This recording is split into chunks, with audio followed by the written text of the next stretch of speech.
तो कहानी की शुरुआत में हम बेबी नाम के ड्राइवर को देखते हैं, जो कि अपनी कार को एक बैंक के सामने पार्क कर देता है। इस कार में बेबी के अलावा ग्रिफ, बडी और बडी की वाइफ मोनिका होती है। असल में ये ग्रुप बैंक को लूटने के लिए आया हुआ था, इसलिए ग्रिफ, बडी और मोनिका प्लान के अकॉर्डिंग बैंक के अंदर जाते हैं और बेबी कार में उन तीनों का वेट करता है। कुछ ही देर में वो तीनों बैंक लूटकर वापस अपनी कार में आ जाते हैं, लेकिन तभी वहाँ पुलिस आ जाती है। इसलिए बेबी पुलिस से बचते हुए कार को तेजी से भगाने लगता है और पुलिस उनका पीछा करने लगती है। यहाँ बेबी अपनी ड्राइविंग स्किल्स दिखाते हुए पुलिस वालों से काफी दूर जाने लगता है, लेकिन पुलिस वाले उसका पीछा नहीं छोड़ते और उसे पकड़ने की पूरी कोशिश करते हैं। पर बेबी हर बार की तरह पुलिस को चकमा दे देता है और एक पार्किंग लॉट में पहुंच जाता है। यहाँ वो चारों कार को बदलकर अपने बॉस की जगह पर चले जाते हैं, जहाँ डॉग नाम का आदमी पहले से ही चारों का वेट कर रहा था। असल में डॉग एक क्रिमिनल मास्टरमाइंड होता है, जो शहर के बैंक्स को लूटने के लिए प्लानिंग करता है और लोगों को हायर करके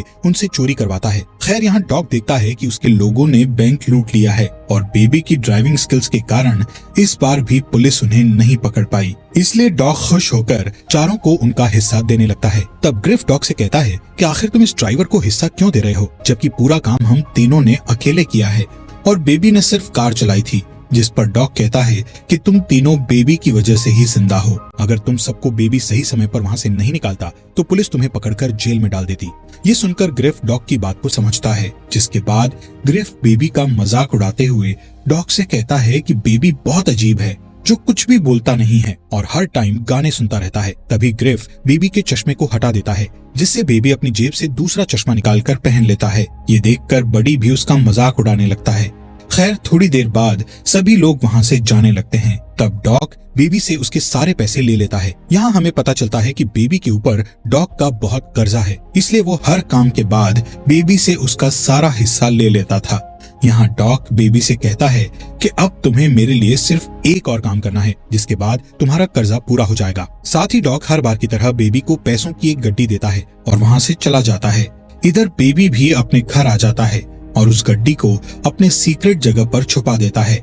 इसके बाद हमें पता चलता है कि बेबी एक अनाथ है, इसलिए उसने जो नाम के आदमी को अडॉप्ट किया है, जो एक अपाहिज है और वो सुन नहीं सकता। इसलिए बेबी हमेशा उसकी देखभाल करता है और उसे अपना फादर मानता है।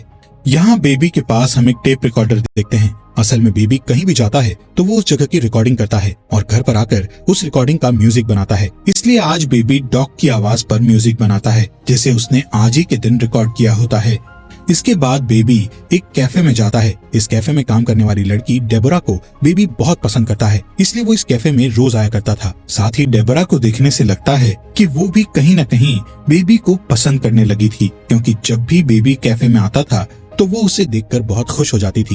एक दिन बेबी को डॉग का फोन आता है, जो बेबी को उसके न्यू मिशन के लिए रेडी होने को कहता है। इसलिए अगले दिन वो डॉग की जगह पर जाता है, जहाँ डॉग उसे अपने नए ग्रुप से मिलाता है, जिसमें एडी, जेडी और बैट्स नाम के 3 क्रिमिनल होते हैं और बेबी को अपना अगला मिशन इन तीनों लोगों के साथ करना था। यहाँ बैट्स और उसके दोनों साथी बेबी के चश्मे और ईयरफोन के कारण उसका काफी मजाक उड़ाते हैं, पर बेबी उन्हें कुछ भी जवाब नहीं देता है, क्योंकि बेबी को बहुत कम बोलने की आदत होती है। तभी डॉग उन तीनों क्रिमिनल्स को बताता है कि बेबी को टिनिटस नाम की बीमारी है, जिसमें इंसान के कान बजते रहते हैं, इसलिए बेबी हमेशा सॉन्ग सुनता रहता है। ये सुनकर वो तीनों बेबी का मजाक उड़ाना बंद कर देते हैं। फिर डॉग चारों को अपने प्लान के बारे में बताता है। डॉग की प्लानिंग सुनने के बाद चारों एक बैंक को लूटने के लिए निकल जाते हैं। थोड़ी ही देर में वो सभी उस बैंक तक पहुंच जाते हैं और बैट्स अपने लोगों के साथ बैंक के अंदर चला जाता है। पर जैसे ही वो बैंक लूटकर कार में बैठते हैं तो एक अनजान आदमी उन पर शूट करने लगता है, जिससे बेबी जल्दी से अपनी कार को भगाने लगता है। पर वो अनजान आदमी अभी भी उनका पीछा कर रहा होता है, इसलिए बैट्स उस आदमी को शूट करके उसे मारने की कोशिश करता है। लेकिन बेबी जल्दी से उस अनजान आदमी से दूर चला जाता है, क्योंकि वो नहीं चाहता था कि बैट्स उस आदमी को जान से मार डाले। इसके बाद उनकी कार एक ट्रैफिक में फंस जाती है, इसलिए वो चारों एक औरत की कार छीनकर वहाँ से भागने लगते हैं, जिस दौरान उन्हें एक पुलिस कार दिखाई देती है। पर बेबी पुलिस से बचकर पार्किंग लॉट में पहुंच जाता है, जहां पहले से ही उनकी 2 कार रखी हुई थी, इसलिए वो चारों उन दोनों कार्स को लेकर सीधे डॉग के पास पहुंच जाते हैं। तब बेबी सबके लिए कॉफी लाता है और देखता है कि वहाँ जेडी नहीं है। वो बैट्स से जेडी के बारे में पूछता है, जिस पर बैट्स कहता है कि उसने अपनी गन को रास्ते में गिरा दिया था, जिस वजह से हम सभी फंस सकते थे, इसलिए मैंने उसे मार डाला। ये सुनकर बेबी शॉक हो जाता है, लेकिन ये बेबी का लास्ट मिशन था, इसलिए वो जेडी के मर्डर वाली बात के बारे में ज्यादा नहीं सोचता। अब बैट्स और एडी अपना अपना हिस्सा लेकर चले जाते हैं। इधर डॉग हर बार की तरह बेबी से उसका हिस्सा ले लेता है और उसे सिर्फ एक गड्डी देता है। साथ ही वो बेबी से कहता है कि तुमने तुम्हारा पूरा कर्जा चुका दिया है, इसलिए अब तुम आजाद हो। पर तभी डॉग बेबी को आखिरी काम करने का कहता है, जिसमें उसे जेडी की लाश और उस कार को ठिकाने लगाना था। इसलिए बेबी जेडी की लाश और उस कार को ठिकाने लगाने चला जाता है, जिस दौरान उसे अपने बचपन की याद आती है और हमें फ्लैशबैक द्वारा बताया जाता है कि बचपन में बेबी अपने पेरेंट्स के साथ कहीं जा रहा था। तब उसके पेरेंट्स के बीच किसी बात पर झगड़ा हो गया था, जिस वजह से बेबी के फादर का ड्राइविंग से ध्यान हट गया और उनकी कार का बुरी तरह से एक्सीडेंट हो गया, जिसमें बेबी के पेरेंट्स की डेथ हो गई और बेबी अनाथ हो गया। इसके अलावा उस एक्सीडेंट में बेबी को टिनिटस नाम की बीमारी भी हो गई थी, जिस वजह से उसे हमेशा अपने कानों में कुछ आवाजें सुनाई देने लगी। तब से ही बेबी इन आवाजों से बचने के लिए ईयरफोन्स लगाकर रखने लगा। खैर, सीन वापस प्रेजेंट का दिखाया जाता है, जहाँ बेबी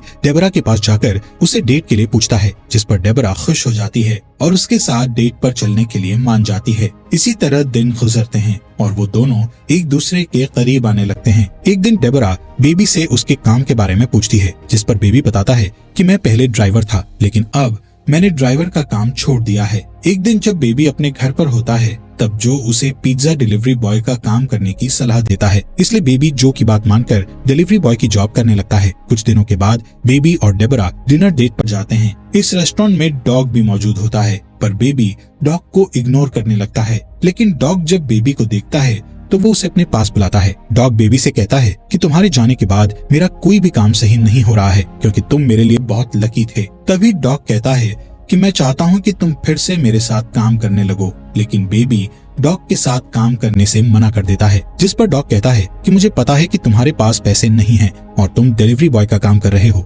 अगर तुमने मेरे साथ काम किया तो तुम कुछ ही दिनों में बहुत सारे पैसे कमा लोगे। साथ ही वो कहता है कि जब भी तुम मेरा काम छोड़ना चाहो तो तुम छोड़ सकते हो, लेकिन अभी के लिए तुम्हें मेरे साथ काम करना होगा। पर बेबी डॉग से साफ मना कर देता है कि अब मैं इस तरह का कोई भी काम नहीं करना चाहता, जिससे डॉग को गुस्सा आ जाता है और वो बेबी को धमकी देते हुए कहता है कि अगर तुमने मेरे लिए काम नहीं किया तो मैं डेबोरा को मरवा दूंगा। ये सुनकर बेबी डर जाता है और काम करने के लिए मान जाता है। अगले दिन डॉग बेबी को एक पोस्ट ऑफिस बैंक ले जाता है और उसे अपने भतीजे के साथ पोस्ट ऑफिस में जाने के लिए कहता है। असल में डॉग चाहता था कि बेबी उस पोस्ट ऑफिस में जाकर वहाँ की हर एक चीज को ध्यान से देखे और पता लगा सके कि ऑफिस में कितने गार्ड्स हैं और किस जगह पर कैमरा लगे हुए हैं। साथ ही कोई बेबी पर शक न करे, इसलिए वो अपने भतीजे को बेबी के साथ अंदर भेजता है। अब बेबी पोस्ट ऑफिस में जाकर सारी चीजों को ध्यान से देखने लगता है, जिस दौरान डॉग का भतीजा वहाँ की एम्प्लॉय से बात करने लगता है, जिससे वो एम्प्लॉय उसे एक टॉफी देती है। तभी बेबी भी उसके पास आ जाता है और वो एम्प्लॉय लेडी बेबी से